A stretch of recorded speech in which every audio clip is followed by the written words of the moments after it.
Hey there, it's Nita here from Keller Williams Bay Area Estates. So last year I have shared lots of tips for the homeowners and I have received lots of questions, electrical related, and I thought why not bringing somebody who has served my clients and got awesome reviews. So here we have Justin, and Justin has profound experience in this field, and we have some questions I can ask him and then he can reply. And in future, if you have more questions, feel free to text us or message us, and we can have more sessions like that. So Justin, welcome to the Q&A session. If you can give us a brief introduction of yourself, that would be really great.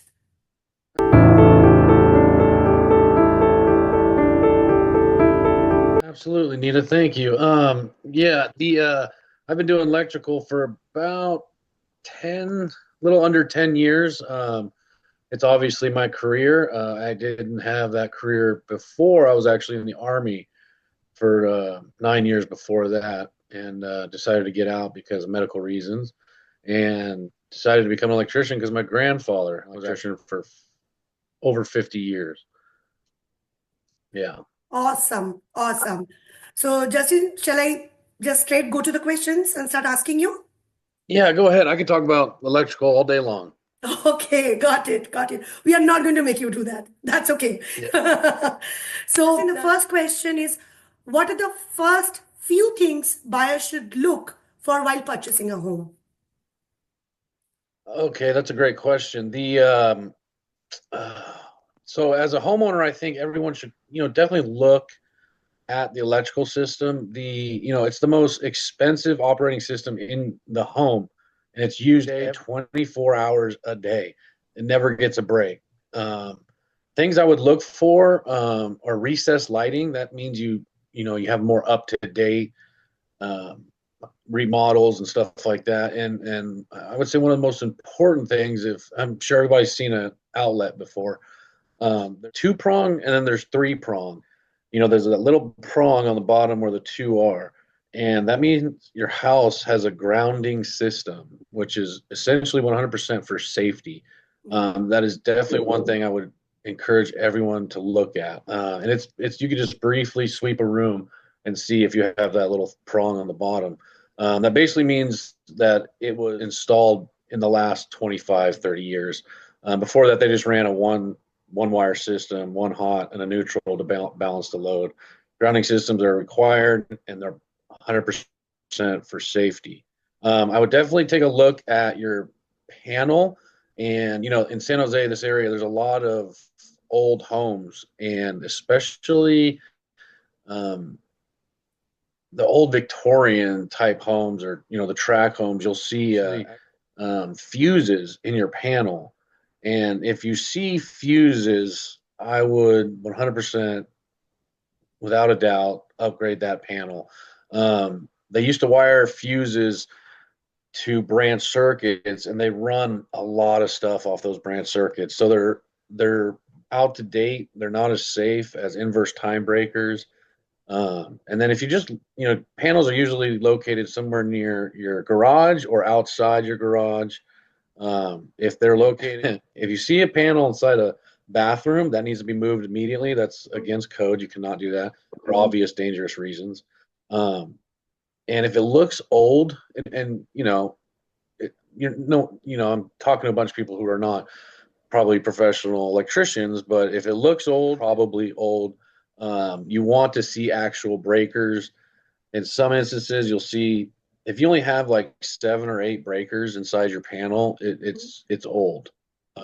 Nowadays there's at least 30, 25, 30 breakers, and everything is GFCI protected and AFCI protected for, safety, for fire hazards, sparks, and arcs. So that's basically what I would tell homeowners to do. Just look. Mm-hmm. Just a follow-up question. For example, usually somebody's selling the house, we get the disclosures, right? We go through the inspection reports and everything. And not for all buyers, they have the expertise to understand everything, right? That's why we are doing the session, so that they have better ideas. So are you open with that option that anyone needs the help for a consultation, that they're going to share the inspection reports and you can guide them? Oh, absolutely. Yeah, absolutely. My email is on my business card. Nita, you have all that information. Anybody who's watching this, feel free to email me any questions, concerns, or photos, and I will get you an answer right then and there. I have no problem doing that. Yeah. Got it. Got it. Thank you so much. Um, One more question is, I know you are working with so many clients. What are the most common issues you see them facing in regards to the electrical system? And just share some of the solutions, what you did and whatever. That would be really helpful. Oh, wow. So I would say, and I don't know if it's the most common, but it's a very common thing. Um, Tripping breakers, overloading circuits. Um, it's really dangerous to be, flipping breakers all the time or replacing a fuse. It means there's a fault in the system somewhere. So it either means it's getting overloaded, or there's an arc fault, or there's a short somewhere. And breakers are not meant, they're not designed, they're electromagnetic breakers, Mhm. and they wear out. So they're not meant to be tripped, you know, five, six, 700 times. They lose their efficiency, their effectiveness. Mhm. So what is the solution with that? You just go and replace the whole thing or? Well, I would call an electrician so he can diagnose, and because there could be, you know right around 5 to 6 different things. A state certified electrician would Mhm. go to problem solve that situation. But I would say call an electrician. It would be like a lot of people when you turn on your garbage disposal, or let's say a blender or something, and all of a sudden a fuse pops, or you go and turn your lights on and they're flickering when you have, like, let's say, a heater on in your room, and you know Got it. that's Yep. Yep. obviously an Mhm. issue that needs to be looked at. Yeah. Wow. Okay. Thank you so much, Justin. So what kind of wiring you recommend, Justin, for a home? So there's only one type of wiring that is now that PG&E supplies a house, and it's single phase 240 volts on two different legs. So they're bringing in a neutral and two hots. Mhm. Three wire is what you want in your home. Knob and tube. If you see wiring in your attic that's knob and tube, Mhm. it's funny. My grandfather still has it in his barn here in St. Mhm. It used to work back in the days, but that house is old and needs to be updated for that ground wire. Because back in the day, they didn't use the ground wire, um, a grounding wire specifically, and that's 100% for safety. It's another way to Mhm. get faults back to the panel to trip, so no fires happen. Got it. Got it. Another Uh, another thing I would say, I wanted to go. I lost it before I started talking. I knew I had something I wanted to bring up, but it don't matter. It'll come to me, and I'll talk about it. you can message me, text me, and I can add that with our video. I think, Oh, if you remember. here's another issue. So in the state of California, we're going away from gas, right? We'll Uh-huh. no longer be using natural gas as Mhm. a fuel to, Mhm. let's say, your furnace, your range, which Mhm. everybody hates Mhm. cooking on electric top, right? Everybody Mhm. prefers gas, and I get that, but there are new things coming out, induction. So um, big problem people have is they're overloading their system because they're Mhm. still on an old system, and the um, specific load calculations for a panel, people are asking me, hey, can we put this on the car charger thing. Mhm. People want jacuzzis, hot tubs, and all of that, but they don't have room in their panel, so they have to upgrade it. And a lot of things, we're going to demand a lot in California on our system. So everything's going to electric. Solar's a great thing. It is supplementing, um, but a big problem people have, that's common, is just overloading their system, and that's when come into problems like tripping breakers or Mhm. overheating or melting Mhm. insulation off wiring, Mhm. stuff that nobody wants to deal with like that. You know what I mean? They want to Got it. flick a Uh-huh. light on and have the lights turn on. Exactly, exactly. I had the same issues at my home, I think, few months back. But then, yeah, I had to bring someone and we have to change the panel. But it's an experience, you learn from it. Yep, exactly. Okay, Justin, the final question or a final request. Can you share some for the homeowners who are watching this video that will be really essential for our safety electrically in a home? Yeah, yeah, exactly. So all electricians have to be certified by the state, and there's this giant book. It's real thick. It's called the National Electric Code, and it's all the minimum requirements for safety. And there's a section in 200 and 250 that's grounding and bonding. So it's almost a quarter of the book. Mhm, So make sure your homes has a grounding system. It's mhm, so important. It really has changed electrical systems and safety, brought down a lot of issues with fires and hazards and shocks. Nobody wants to be shocked. I'll tell you, it's not fun, personally. Uh, Use surge protectors and don't overload a single outlet.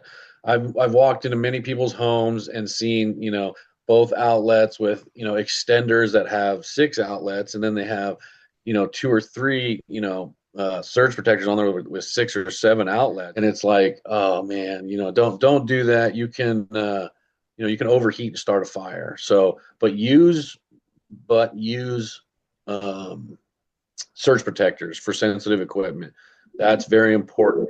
He doesn't guarantee you that they can supply you without a surge, right? It could happen at any moment. And actually, I installed it on your brother's house, a surge protector for the service, mhm, because it's now a requirement in the NEC, and that'll protect basically if there's ever a surge from PG&E, it'll protect all your sensitive equipment at the panel and all the branch circuits. mhm. So that's a new thing that's come out, and it's now a requirement if you upgrade the panel.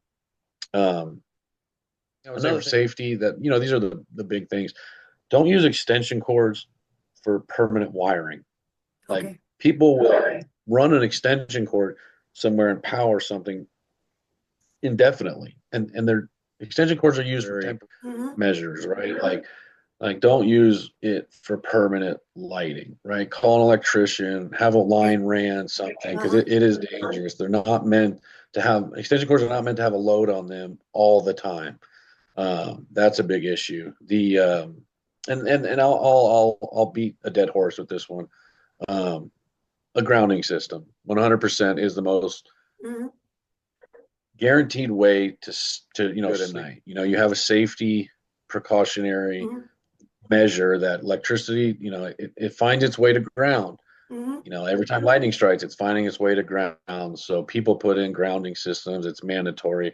You have to have one. Not on older, homes, but I would say just, it's not very expensive to put it in. Just put it in, and you can sleep better at night knowing that you're not going to get your odds of getting shocked are, very low with the grounding uh-huh. system. Okay. Thank you And so that's it. much, Justin. It's very helpful. Trust me, like I know whoever is watching the videos, if you have any questions or anything, I'm going to share Justin's contact information and mine also at the end of the video. Feel free to reach out, or if you have any questions, we'd be happy to help. Anything you need to say, Justin? Anything more? Absolutely. No, feel free to reach out, Nita. I really appreciate you, and I'll be using you soon to buy a home here in the near future. And I really enjoy working with you and your family and all the people you do. It's a blessing. So thank you for all that. Vice versa. The feeling is very mutual, Justin. Most of my clients are very, very happy with you. So that is also, and thanks for Thank your time and looking forward to have more sessions like that with you, Justin, in future. Absolutely. Thank you. Thank you.